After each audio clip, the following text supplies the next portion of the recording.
Lorsque la République démocratique du Congo a adhéré à la Eastern African Community, il y avait un besoin partagé par tous les pays membres de cette organisation de ramener la paix dans l'Est de la République démocratique du Congo. Ramener la paix suppose du courage de discuter sur de problèmes réels et voir dans quelle mesure on peut commencer à y donner des réponses communes ou des réponses solides.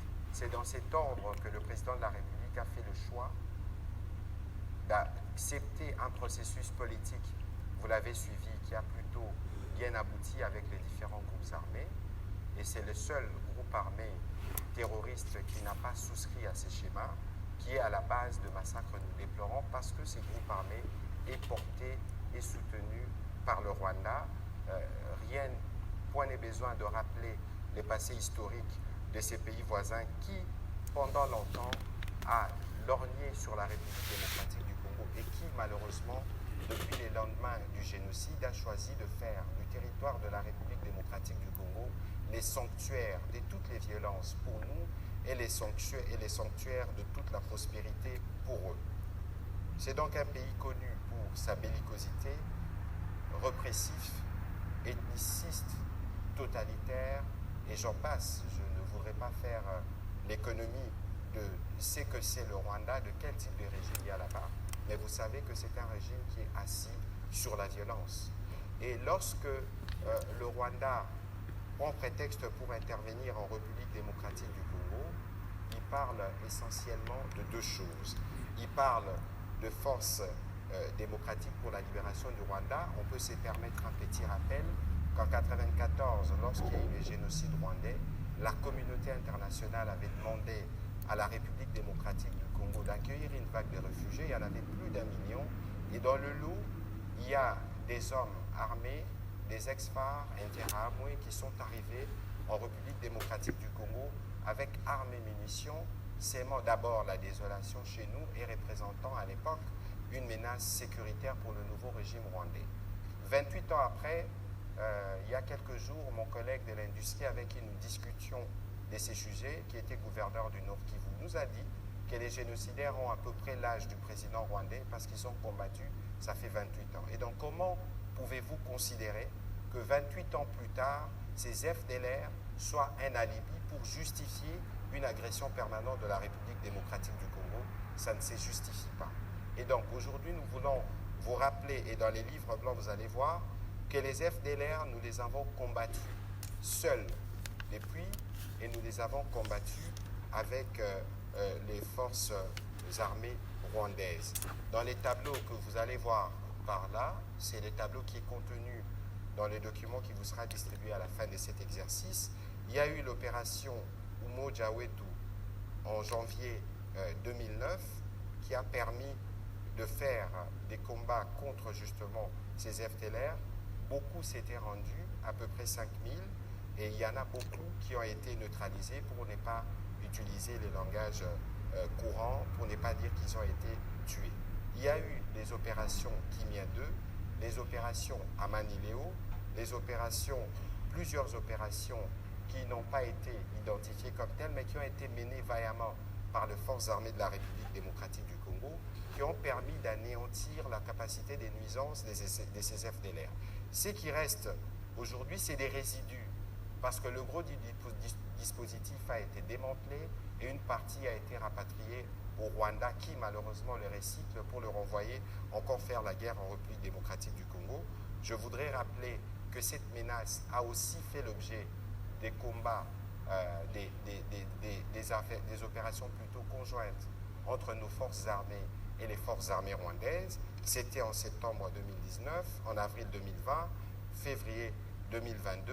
Il y a des références que vous trouverez dans les livres blancs pour vous montrer que du côté de la République démocratique du Congo, nous avons été toujours disponibles pour construire et travailler à rétablir la sécurité d'abord pour nos populations qui ont été les premiers à être touchées, mais aussi pour que le voisin rwandais se sente rassuré. Mais tous ces efforts tombent à l'eau. Heureusement, aujourd'hui, nous notons que la position, par exemple, du gouvernement américain a évolué sur le sujet. On ne parle presque plus des FDLR comme représentant une véritable menace au pouvoir de Kigali. question qui est soulevée et qui, fort malheureusement, est portée par certaines organisations, c'est lorsqu'on parle des génocides à préparation. Dans la suite de mes propos, nous vous ferons la démonstration qu'il y a plutôt une tentative de génocide pour se protéger d'un génocide imaginaire. Parce que ce qui s'est passé à Kichiché, lorsque nous discutons avec les communautés locales, c'était des attaques ciblées sur des ethnies, c'était des attaques qui ont été faites dans l'objectif de nuire parce que c'était une expédition punitive. Nous aurons l'occasion d'y revenir. En République démocratique du Congo, il y a 450 ethnies. C'est un pays de diversité. Comment pensez-vous que dans un pays de 100 millions d'habitants, nous pouvons nous organiser pour commettre un génocide alors que nous tous nous sommes minoritaires? C'est différent du Rwanda où vous avez deux ethnies. La confrontation est vite arrivée, mais pour le cas de la République démocratique du Congo, ce n'est pas le cas. Et donc, ce sont deux alibis qui, de notre point de vue, ne se justifient pas, d'aucune manière en tout cas, pour que la partie est de notre pays soit maintenue dans un climat de violence et de terreur depuis 28 ans. Ces livres blancs que nous faisons, c'est pour dénoncer cette agression rwandaise, faire la démonstration et la documentation des différents crimes qui sont commis et les différentes atrocités, obtenir des condamnations, exiger la réparation et la justice pour les victimes. Dans les crimes que nous avons recensés, dans les documents qui vous seront distribués, il y en a de tout genre. Il y a des crimes d'agression parce que c'est des forces d'une armée étrangère qui opèrent dans un pays étranger sans son invitation et sans son information. C'est des forces qui opèrent à travers des proxys, les M23, groupes terroristes qui a été d'ailleurs ressuscité pour les besoins de la terreur.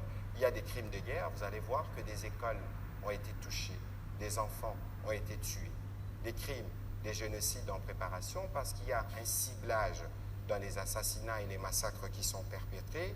Il y a des éco-crimes, des crimes qui sont commis sur l'environnement. Le travail qui vous sera présenté ce soir, c'est un travail qui comporte un volet important consacré sur les questions d'environnement, sur lesquelles nous avons travaillé avec plusieurs experts, notamment M.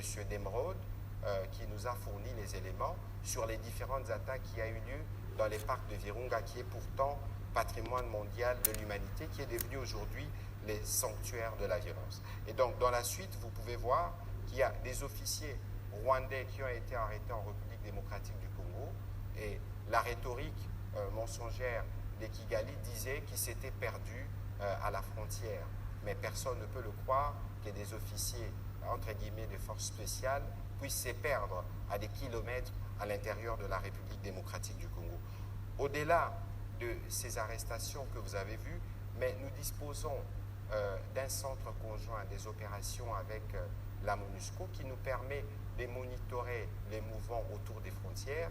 Et nous avons des photos satellites et même des vidéos qui captent les intrusions régulières des forces armées rwandaises, comment ils se déploient, comment ils approvisionnent le M23.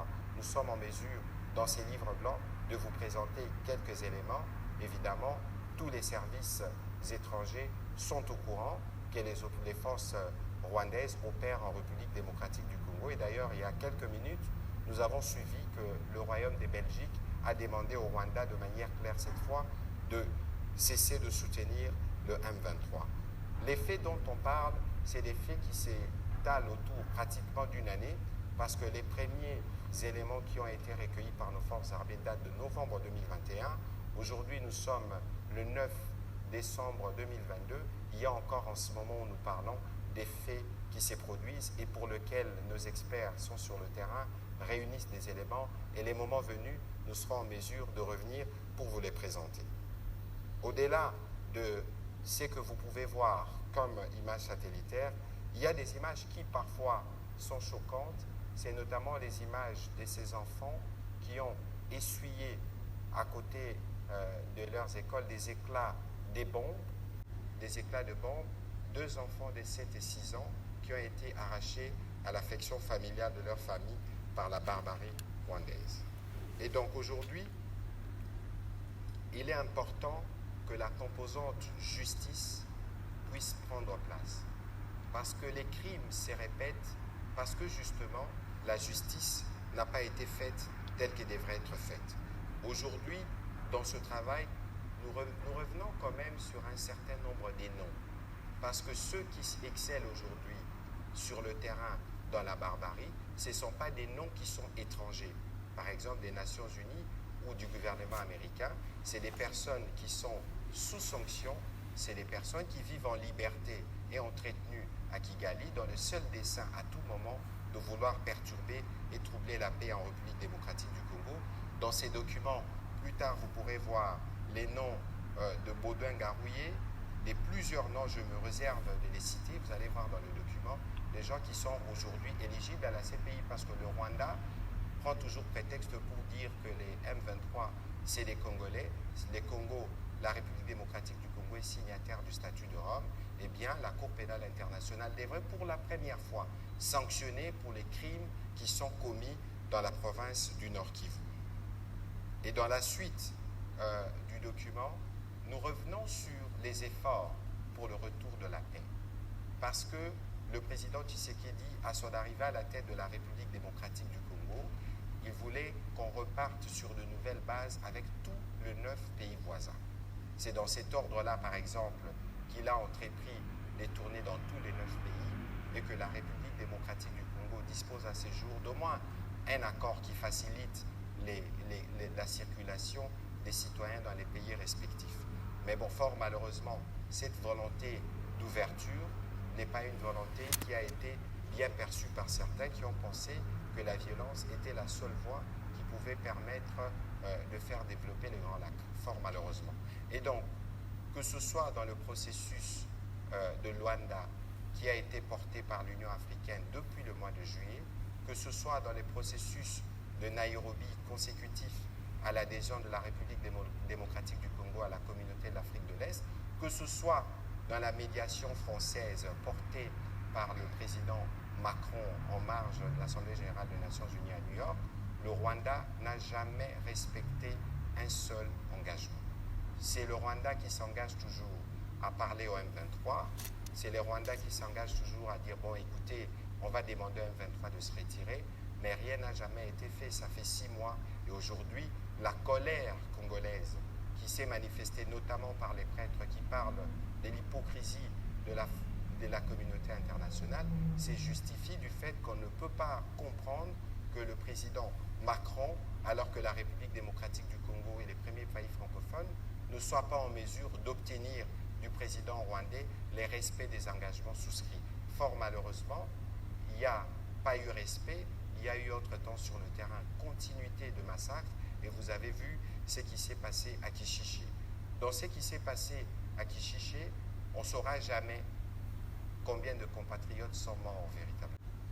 Les communautés locales nous disent, les premiers éléments parlent de 227 personnes tuées, ils les ont même répertoriées suivant leur origine ethnique.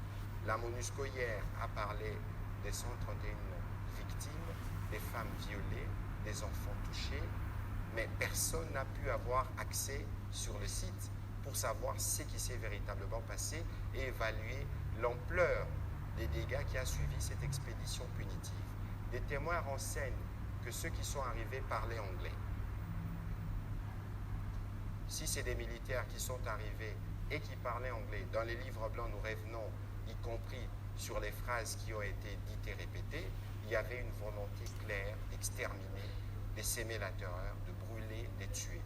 Voilà en résumé ce que contient les documents qui vous sera distribués aujourd'hui. Il y a une version anglaise qui suivra et c'est les documents, le premier je l'ai dit tout à l'heure, qui servira à porter notre narratif parce que pour cette fois, nous voulons aller jusqu'au bout, que justice soit faite, que justice soit dite pour que non seulement ces crimes ne se répètent plus, mais pour que ces populations qui méritent la paix se consolent de voir que les bourreaux ont été punis. Nous réclamons de ce fait la mise en place d'un tribunal pénal spécial qui permettra de juger tous les crimes commis en République démocratique du Congo, qui, dois-je le rappeler, a connu plus de victimes que toutes les victimes de la Deuxième Guerre mondiale. Et tous les droits humains, celui qui est transcendantal, les premiers d'entre eux, c'est le droit à la vie.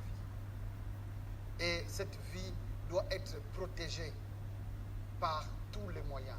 Et Cette disposition a été réceptionnée également dans notre Constitution et dans la plupart des lois de la République. Malheureusement, par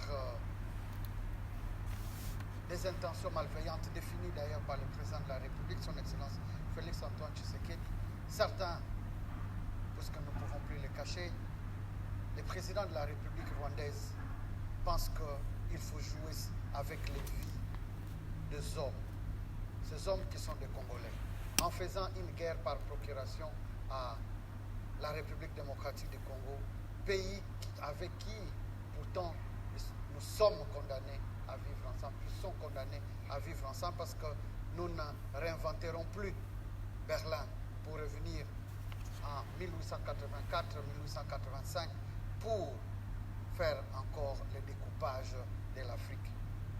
Déclaration universelle des droits de l'homme, oui. Les hommes naissent libres et égaux.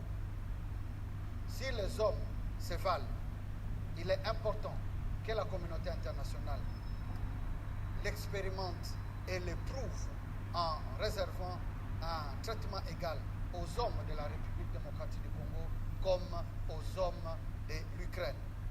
Ukraine qui mobilise l'attention de la communauté internationale. Et pourtant, le sang des Ukrainiens est rouge. Le sang des Congolais l'est également. Il est important qu'on s'appesantisse sur cette situation de droits de l'homme. Oui, puisque nous ne pouvons plus faire de la spéculation, nous avons entendu parler des crimes à répétition. J'en doutais. Non, mais vous parlez des crimes. Mais qu'est-ce qui les prouve? C'est pourquoi des gros efforts ont été fournis et c'est là que nous saluons ce travail de fourmi entrepris par des experts de tous bords. Mon collègue de la communication l'a dit, les experts, des professeurs d'université de toutes les disciplines, des psychologues, les juristes, des médecins, tous réunis, des grands officiers de l'armée pour nous produire ce que nous avons aujourd'hui, des livres blancs qui répertorient non comme une spéculation, mais par des faits vrais et avérés, prouvés et de manière incontestée, de manière non équivoque, ce qui s'est passé, ce qui se passe jusqu'à maintenant. Il est inadmissible qu'en plein XXIe siècle, il semble qu'on est en train de conquérir les territoires congolais pour chasser des M23. Mais qu'est-ce qu'on fait des paisibles citoyens que l'on massacre? Pourquoi doit-on s'en prendre à des élèves qui sont dans des écoles? Plusieurs peut-être ne savent pas, quand même il y aurait une guerre, mais la guerre a aussi obéi également à des règles.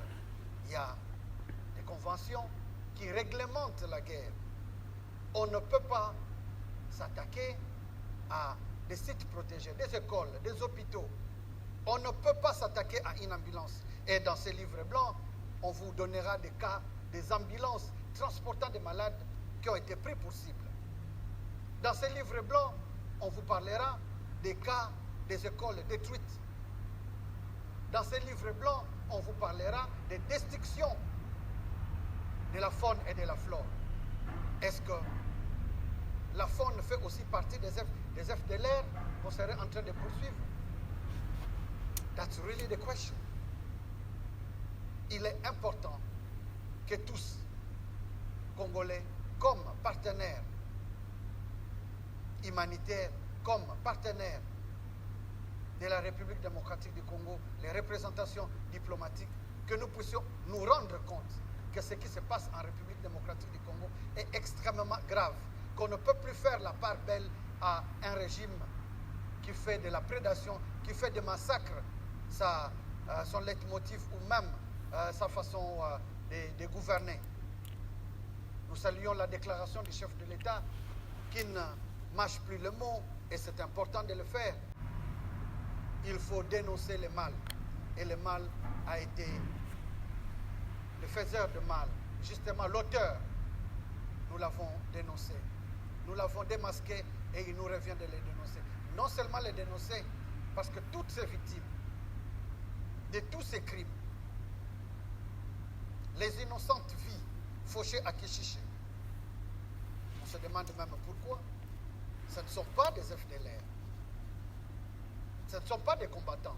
Pourquoi devrait-on mettre un terme à leur vie? Il faut qu'il y ait réellement une justice. Vous avez appris qu'à ce jour, notre collègue membre du gouvernement, la ministre d'État, ministre de la Justice, est en déplacement et elle a saisi les instances internationales pour que justice soit rendue. Il est important que nous ayons une instance judiciaire. Mais aussi, nous devons savoir qu'en interne, des efforts sont fournis. Des efforts sont fournis dans le cadre de la justice transitionnelle. La justice transitionnelle, contrairement à la justice classique, qui, elle, s'occupe de l'auteur de l'infraction. Mais cet auteur de l'infraction, on ne saura pas les poursuivre lorsque le fait serait prescrit. Ou lorsqu'on ne mettrait pas la main sur cet auteur de cette infraction, on ne saura pas parler de réparation, qui, dans ce contexte, est appelé dédommagement. Le dédommagement, c'est juste dans le contexte judiciaire. Mais lorsque on ne met pas la main sur cet auteur de l'infraction, lorsque les faits sont prescrits, lorsqu'il s'agit d'auteurs moraux qui sont protégés par des immunités, est-ce que cela efface pour autant les crimes commis? Non. Il faut, pour redonner ce que Ernest Renan a appelé le vouloir vivre collectif auprès des compatriotes, faire naître la confiance, faire naître le destin d'appartenir à un destin, l'envie et cette propension, cette volonté d'appartenir à une même communauté nationale. Il faut que les différentes victimes des différents crimes commis à travers le pays connaissent la vérité. Connaître la vérité, mais il faut aussi une réparation, j'y reviendrai. Il faut qu'il y ait une justice. Il est inadmissible que ces victimes de Kichiche et d'Ema puissent croiser leurs bourreaux. Il est inadmissible que les victimes de Kamwena Sapu, qui se comptent en milliers et même en millions, que ces victimes de Bundudia Congo, dossier pour lequel a même été tué notre compatriote Chebeya, puissent connaître la vérité, mais que ces bourreaux puissent répondre de leurs actes. Et nous les connaissons. Et c'est la coule douce. Ils circulent librement. Il est important que les auteurs de graves crimes, des Enyele à l'Équateur, des Thierry de Yumbi, qui tirent les ficelles en Ituri, les graves crimes qu'on a connus au Sud Kivu, qui, du reste, a été proclamé, si on a parlé de la capitale mondiale de viol, mais c'est plus perpétré au Sud Kivu. Des femmes enterrées vivantes. Tous ces auteurs doivent répondre. Et c'est pourquoi nous sommes en train de militer pour l'instauration d'une justice pénale pour les crimes commis en République démocratique du Congo. C'est très important. Mais lorsque la justice aura fait son travail, il faut des garanties de non-répétition, pas des réformes. Et nous sommes en train de nous adonner à ces réformes. Et justement, nous saluons le travail de l'Assemblée nationale qui vient d'adopter la loi sur les réparations. Nous espérons que le Sénat pourra également mettre les bouchées doubles pour que cette loi soit votée. Parce qu'il y a à peine quelques heures, nous vous informons que le Premier ministre et nous-mêmes venons d'apposer nos signatures sur les décrets portant création du Fonds national pour les réparations des victimes des violences sexuelles. Un combat a été mené et continue à être mené par le docteur Mukwege, travail que nous saluons, mais la République existe, le gouvernement réceptionne ce combat à travers non seulement les réparations, la justice, la vérité et les garanties de non-répétition. Il faut que la justice soit rendue dans ce cadre et que les Congolais, comme les Français, comme les Suédois, comme les Australiens, comme les Norvégiens, comme les Sénégalais, comme partout à travers le monde, que le genre humain puisse se satisfaire de vivre en paix, de proscrire la haine et la guerre. Oui, j'aimerais relayer ce qui a été dit.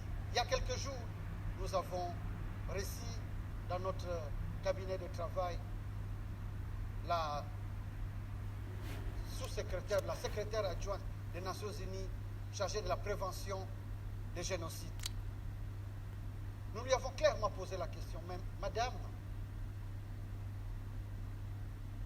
du génocide arménien, du génocide des Juifs et du génocide des Rwandais, quel est ce génocide qui a compté autant de morts qu'en République démocratique du Congo? Elle a manqué d'arguments, elle a manqué de réponses. Mais pourquoi ne parle-t-on pas du génocide congolais? Nous l'avons dit il y a quelques jours, une grande rencontre réunira des experts de toutes les disciplines pour montrer à la face du monde que ce qui s'est passé, ce qui continue à se passer en République démocratique du Congo n'est ni plus ni moins qu'un génocide, et plusieurs éléments dans les livres blancs en parlent. Je vous remercie. Voilà. Merci à mon collègue de droits humains. On a beaucoup parlé des justices. Je voudrais faire venir sur le podium, collègue, il faut juste être à côté, le vice-ministre de la Justice qui devra lui aussi dire quelques mots à propos justement de notre stratégie pour permettre à nos différents compatriotes de voir que leurs bourreaux ont été sanctionnés et que le mal est puni et que le mal devrait être puni à jamais. Ce qui se passe au Nord Kivu, ce qui se passe à Ituri, n'est plus seulement une question de la République démocratique du Congo. Les crimes d'agression, notre pays est envahi et agressé par des pays voisins. Il est vrai que nous avons vu l'Ouganda être condamné, mais notre plaidoyer aujourd'hui, c'est de voir les Rwandais être condamnés par la justice internationale pour l'agression de notre pays. Et c'est ainsi que Madame la ministre d'État, le ministre des Droits humains venait de le dire, avant son voyage, d'abord en ce qui concerne le massacre de Kishiché, elle a eu à donner injonction à l'auditeur général des forces armées de la République démocratique du Congo pour que les massacres commis à Kishiché ne soient pas impunis. Il est vrai, aujourd'hui, l'auditeur supérieur du Nord Kivu ne s'est pas accédé à ces lieux, mais il lui a été instruit que dès que les conditions le permettront, il puisse aller dans cette partie du pays. Mais il y a des complices, bien 23, qui ont été arrêtés à Goma. Les moments opportuns, ils seront présentés à l'opinion nationale et internationale. Parce qu'il y a ceux qui pensent que la justice ne fait rien, mais on est déjà au courant. Nombreux ont été arrêtés, ils sont complices d'IM 23. Le ministre de la Communication venait de parler des Rwandais qui traversent. Il y en a aussi parmi ceux qui sont arrêtés. Les moments opportuns, ils vont être présentés à l'opinion et devant les cours des tribunaux pour être jugés, chacun selon les actes infractionnels qu'il aura commis. Madame la ministre d'État, en séjour à La Haye, a eu à plaider, à porter la voix de la République démocratique du Congo pour que la communauté internationale se réveille. Parce qu'il faut qu'on le dise, je suis content qu'on est ici avec nombreux ambassadeurs. À un moment, la République démocratique du Congo est en train de crier seule à travers le monde. Mais on est content aussi que les voix commencent à s'élever. La République démocratique du Congo commence à trouver l'oreille attentive de la communauté internationale. Et le fait qu'on ait saisi à travers l'Assemblée générale des États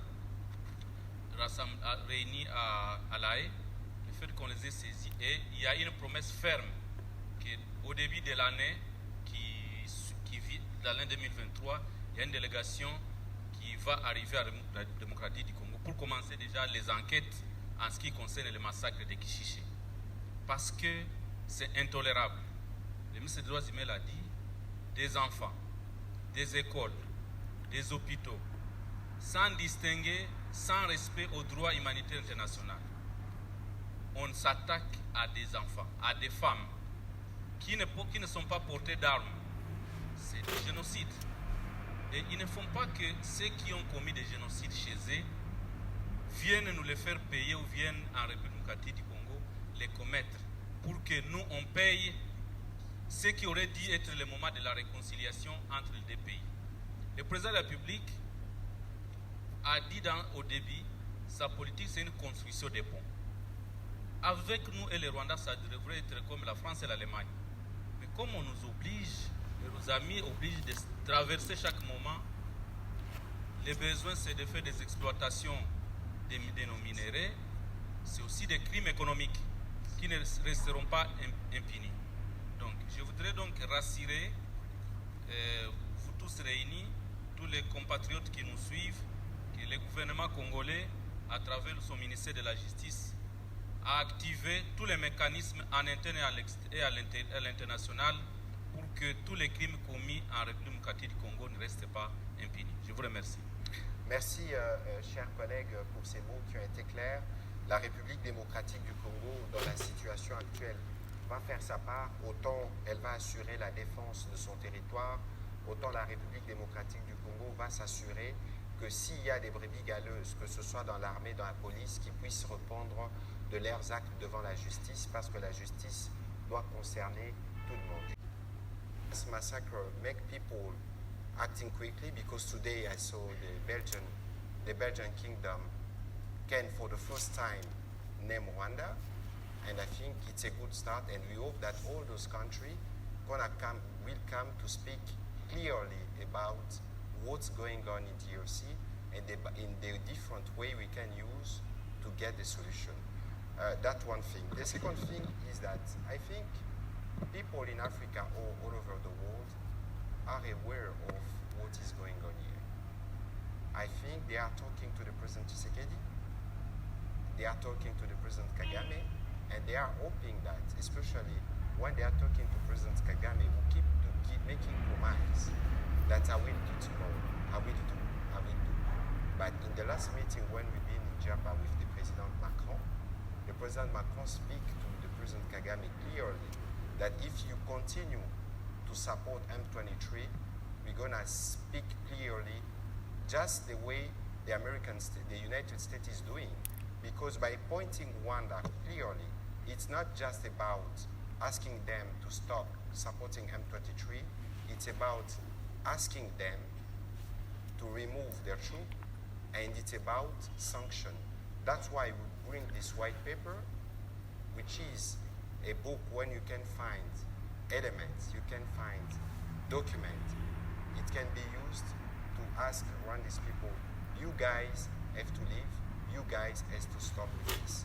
We know that in the coming days, maybe finally the report of UN expert will be published, and we hope that at that moment, all different countries, especially from the Security Council, will act effectively against Rwanda, and then we can see what we want coming back, peace for our people, and at the top of the peace, justice.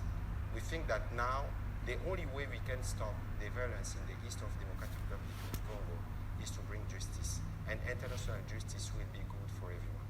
Thank you. Les sanctions sont toujours bonnes dès lors qu'elles peuvent aider à régler les problèmes, à éviter que les mal ne se répètent. Nous espérons que l'Union européenne ira plus loin en sanctionnant le Rwanda, mais malheureusement, ce qui s'est passé la semaine dernière a été très mal perçu en République démocratique du Congo, et a raison, parce que l'Union européenne est au courant des agissements du Rwanda en RDC. Elle aurait pu retenir ou elle aurait pu geler l'assistance qui était prévue depuis de longs mois, mais bon, il semble que c'est la diplomatie. Nous espérons que le moment venu, l'Union européenne tirera les conséquences, y compris pour ce qui concerne le Rwanda et pour tout ce qui concerne tous les officiers qui sont concernés par les massacres qui ont eu lieu en l'Est de la République démocratique du Congo. Et donc les sanctions sont les bienvenues. Nous espérons qu'elles pourront encore venir davantage de l'autre côté. Nous espérons que dans les jours qui viennent, que ce soit les enquêteurs de la MONUSCO ou les nôtres, pourront avoir accès sur le site des Kishiché, aller voir, parce que les compatriotes qui sont décédés, comme je l'ai dit tout à l'heure, méritent d'avoir des sépultures et méritent de voir leurs bourreaux être traduits en justice. Des témoignages qui nous sont parvenus disent que certains qui ont opéré parlaient anglais. Il est clair qu'il y a eu implication de l'armée rwandaise dans les massacres qui s'est passé à Kishiché, parce que c'était un massacre qui a été fait en représailles. Alors, vous parlez de la question du M23, écoutez, le M23 a un porte-parole qui s'appelle Paul Kagame, c'est bien connu. La preuve, dans toutes les grandes réunions, c'est le Rwanda qui s'engage pour la partie qui concerne le M23. Nous avons souscrit à deux plans. D'abord à Nairobi, ensuite à Luanda, ensuite à New York avec le président Macron, ensuite au mini-sommet de Luanda, et dans les jours qui viennent, sûrement qu'il y aura une réunion en marge du sommet États-Unis-Afrique à Washington sur le sujet. Nous espérons que le président Kagame va finalement entendre raison et faire sa part en retirant ses troupes, parce que les M23 n'existent pas en dehors des RDF. Vous savez que nos vaillants soldats avaient défait les M23 en 2013. On ne peut pas se reconstituer si vite et avoir des armes qui impressionnent même le secrétaire général des Nations Unies. Il a dit lui-même, et nous pensons que, en tout cas dans les jours qui viennent, comme les langues commencent à se délier, dès que les rapports des experts des Nations Unies sortira, il y aura une pression plus forte et des sanctions sur le Rwanda, parce qu'après les sanctions, pour nous, il faut que la justice se fasse pour les victimes et pour que plus jamais violence ne se répète dans l'Est de la République démocratique du Congo. Il n'y a pas de négociations à avoir avec un groupe terroriste. Les schémas étaient tout tracés. Vous avez suivi la conclusion des discussions qu'il y a eu à Nairobi, l'acte d'engagement qui a été signé et les engagements qui ont été souscrits. Et donc, il n'y aura pas de traitement particulier, même dans la meilleure des hypothèses, pour le M23. Les députés qui sont dans cette salle nous ont déjà recommandé qu'il ne fallait pas les insérer dans l'armée. On ne les insérera pas, parce que c'est aussi l'une des raisons de la fragilisation de nos forces armées. Ici, rendre les armes, retournent à leur position, cantonnement, désarmement. C'est l'essor qui les attend. Merci.